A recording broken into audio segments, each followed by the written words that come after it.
बिस्मिल्लाहिर्रहमानिर्रहीम। 7वां सबक। इससे पहले साहिब किताब ने दलालत की बहस को शुरू किया था और उसके बाद उन्होंने दलालत के जो अक़साम हैं उनको तफसील के साथ बयान किया। अब यहाँ से दलालत लफ्ज़िया वज़इया की अक़साम को बयान कर रहे हैं।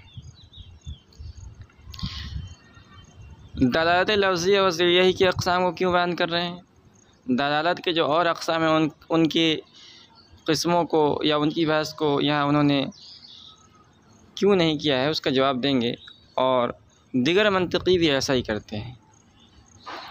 क्यों करते हैं इसका जवाब अगले सतूर के अंदर आ रहा है। कह रहे दलालत लफ्ज़िया वज़इया की क़िस्में। मंतिक़ में एतबार सिर्फ़ दलालत लफ्ज़िया वज़इया का है। दलालत लफ्ज़िया वज़इया ही का क्यों एतबार है? दलालत की और क़िस्में, मिसाल के तौर पर दलालत गैर लफ्ज़िया वज़इया या और जो अक़साम हैं उनका एतबार क्यों नहीं है? उसका जवाब दे रहे हैं क्योंकि बात समझने समझाने में उसी से सहूलत होती है। तो दलालत लफ्ज़िया वज़इया में चूँकि जो दाल होता है वो लफ्ज़ होता है और वो लफ्ज़ एक ख़ास माने के मुकाबले में वज़ा होता है, इसलिए कि उसको वाज़िह ने वज़ा किया होता। तो समझने और समझाने में चूँकि दलालत लफ्ज़िया वज़इया ही मुफीद और कारआमद है, इसीलिए मंतिक़ी इसी से बहस करते हैं। दलालत लफ्ज़िया वज़इया की 3 क़िस्में हैं। नंबर 1 दलालत मुताबिकी, नंबर 2 दलालत तज़म्मुनी और नंबर 3 दलालत इल्तिज़ामी। अब इनमें से हर एक की तारीफ़ कर रहे हैं। नंबर 1 है दलालत मुताबिकी। वो दलालत है जिसमें लफ्ज़ अपने पूरे माने मौज़ू लहू पर दलालत करे। यहाँ ये बात ज़हन में रखें कि दलालत लफ्ज़िया वज़इया इस नाम से ज़ाहिर हो रहा है कि इसमें एक लफ्ज़ होगा और उसका एक ख़ास माना होगा जिसके लिए वो वज़ा किया गया होगा। इतनी बात तो समझ में आ रही है।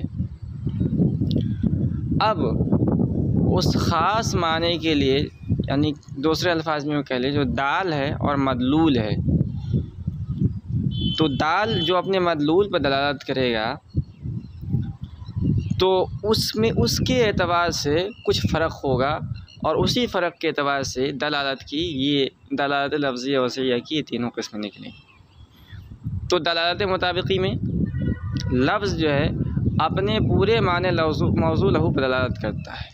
वाज़िह ने लफ्ज़ को जिस माने के मुकाबले के लिए वज़ा किया है तो लफ्ज़ को बोला जाए और जिसके लिए वज़ा किया गया है वो पूरा माने मौज़ू मुराद लिया जाए तो उसे दलालत मुताबिकी कहते हैं। जैसे इंसान की दलालत हैवान नातिक़ पर और चाकू की दलालत फल और दस्ते के मजमूए पर। तो पहली मिसाल को लेते हैं। वाज़िह ने इंसान को हैवान नातिक़ के लिए वज़ा किया गया है। हैवान के माने आते हैं जानदार, नातिक़ के माने आते हैं बोलने वाला। इस दुनिया के अंदर जितनी मखलूक़ात हैं उनमें से अक्सर हैवान हैं मगर वो नातिक़ नहीं है। तो वाज़िह ने इंसान को वज़ा किया है कि लफ्ज़ इंसान इसके ख़ास माना है और उसके माना है वो जानदार जिसके अंदर बोलने की सलाहियत हो, वो जानदार जिसके अंदर नुत्क़ की सलाहियत हो। तो हमने लफ्ज़ इंसान का तलफ़्फ़ुज़ किया, लफ्ज़ इंसान को बोला और उससे उसका जो मौज़ू लहू है यानी हैवान नातिक़ उसको मुराद लिया। सिर्फ़ हैवान को मुराद नहीं लिया, सिर्फ़ नातिक़ को मुराद नहीं लिया, बल्कि जो माने मौज़ू लहू है मुकम्मल हैवान नातिक़ इसको हमने मुराद लिया। इसको मंतिक की इस्लाह में दलालत मुताबकी कहते हैं। इसी तरह लफ्ज़ चाकू है, वाज़े ने लफ्ज़ चाकू को एक ख़ास आला के लिए वज़ा किया है, और वाला ये है कि एक आला होता है, उसके अंदर एक फल होता है धारदार, और उसमें एक दस्ता होता है जिसको पकड़ा जाता है। तो हमने लफ्ज़ चाकू उर्दू ज़बान के अंदर मिसाल के तौर पर बोला, और उससे वो आला मुराद लिया जिसके अंदर फल भी हो और दस्ता भी हो। सिर्फ़ फल या दस्ता को मुराद नहीं लिया, बल्कि चाकू का जो मौजू लहू है, फल और दस्ता का मजमुआ, उसको मुराद लिया। तो इसको मंतिक की इस्तिलाह में दलालत मुताबिकी कहते हैं। नंबर 2 है दलालत तज़म्मुनी। वो दलालत है जिसमें लफ्ज़ अपने माने मौजू लहू के जुज़ पर दलालत करे। तो दलालत तज़म्मुनी के अंदर भी एक दाल होता है और एक मदलूल होता है, मगर इसमें लफ्ज़ को बोला जाता है और वाज़े ने जो उसका जिस माने के लिए उसको वज़ा किया गया वो मुकम्मल माने मुराद नहीं लिए जाते हैं, बल्कि उसका एक जुज़ मुराद लिया जाता है। तो उसे मंतिक की इस्तिलाह में दलालत तज़म्मुनी कहते हैं। मिसाल ले रहे हैं, जैसे इंसान की दलालत सिर्फ़ हैवान पर या सिर्फ़ नातिक़ पर। हमने लफ्ज़ इंसान को बोला, वाज़े ने लफ्ज़ इंसान को हैवान नातिक़ के लिए वज़ा किया है। हमने लफ्ज़ इंसान को बोलकर हैवान नातिक़ मुकम्मल मुराद नहीं लिया, बल्कि सिर्फ़ हैवान को मुराद लिया या सिर्फ़ नातिक़ को मुराद लिया। तो इसका नाम दलालत तज़म्मुनी होगा। इसी तरह चाकू की दलालत सिर्फ़ दस्ता पर या सिर्फ़ फल पर, तो इसको भी मंतिक की इस्तिलाह में दलालत तज़म्मुनी कहेंगे। तीसरी किस्म दलालत इल्तिज़ामी। वो दलालत है जिसमें लफ्ज़ अपने माने मौजू लहू के लाजिम पर दलालत करे। तो दलालत इल्तिज़ामी में क्या होता है? लफ्ज़ होता है, एक ख़ास माना के लिए वज़ा किया जाता है, और उस ख़ास माने के लिए एक दूसरी चीज़ लाजिम होती है।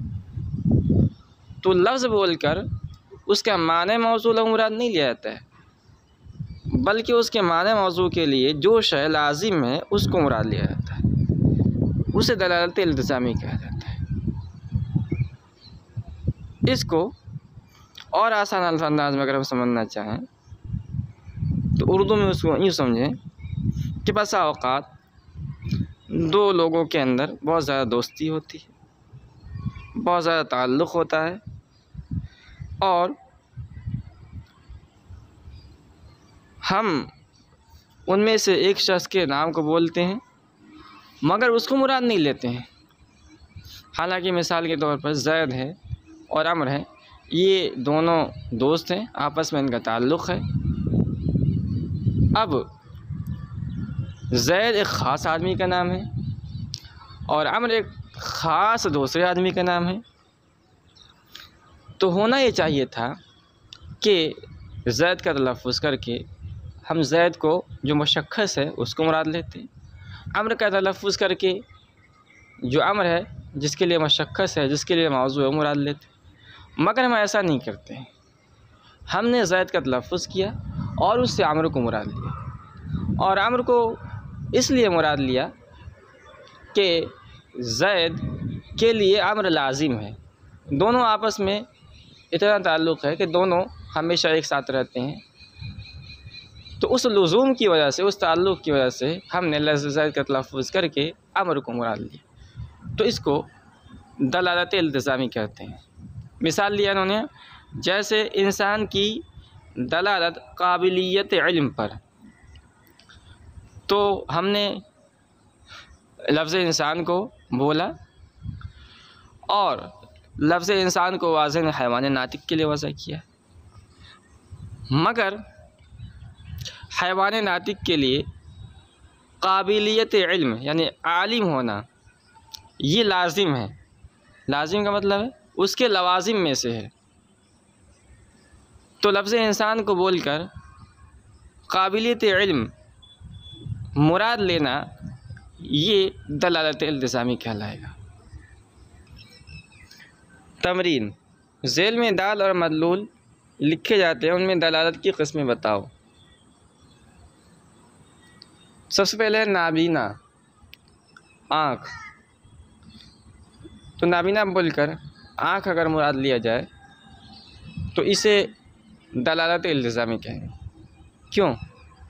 क्योंकि नाबीना का तस्वुर ये आँख के बगैर मुमकिन नहीं है। तो आँख इसके लवाजिम में से है, इसलिए कि नाबीना उसे कहते हैं जिसके अंदर देखने की सलाहियत ना हो। तो नाबीने का तस्वुर आँख के बगैर मुमकिन नहीं है। उसके बाद है लंगड़ा टांग, इसके अंदर भी दलालत इल्ज़ामी है।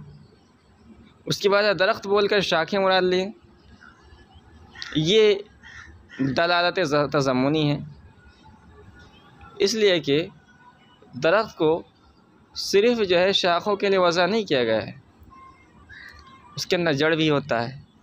तो दरख्त बोलकर शाख मुराद लेना ये दलालत तज़म्मुनी है। उसके बाद 3 और मिसालें हैं, इसके अंदर आप ख़ुद गौर करके बताएं कि इसमें कौन सी दलालत पाई जा रही है। सबसे पहले है नकटा, नाक, नकटा नकटा यानी जिसकी नाक कटी हो। उसके बाद है हिदाया, किताबुस्सौम। हिदाया एक मशहूर किताब का नाम है और उसमें बहुत सारे अबवाब फसूल हैं, उन्हीं में से एक किताब है किताबुस्सौम। तो लफ्ज़ हिदाया बोल कर किताबुस्सौम अगर मुराद लिया जाए तो ये कौन सी दलालत होगी? हातिम ताई सखावत।